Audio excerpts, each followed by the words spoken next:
Welcome back, guys. It is a cold winter day here in Michigan. It is January 16th, I think. Me and Weston are finally going out to pull the cameras. So we're just keeping an eye out for some sheds as well. I see a bear track. What's that? I see a bear track. A bear? I think that's a deer, buddy. It's way bigger. So we're gonna keep an eye out for some sheds as well. We're gonna pull our cameras, just check the area. This is always a really good area right through here. Dada. All this Hey, Dad. all these trees and stuff. Dad. Find horns, it seems like. So, but oh, what's that? Okay. Yeah, so it's about 15 degrees out, so we're gonna try to make this quick. So just wanted to check in with you. Me and Weston had to get out of the house. We both have COVID, so we're out enjoying nature. I told him we should have brought the shotgun. We just bumped a big rabbit, so we'll check back in with you in a sec.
Alright guys, we just made it back to the house, checked the cameras. We didn't find any horns or anything out there, but got a lot of good pictures for next year. So we have a couple 1.5-year-olds, we have a couple 2.5-year-olds, and then we had a new one show up that I've never seen. It always seems like we have something right late that shows up. So hope you guys enjoyed the video.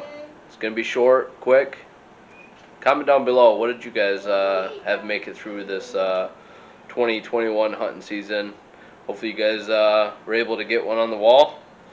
I'll show you mine here real quick. Got mine back. Turned out pretty good. Pretty heavy around the bases.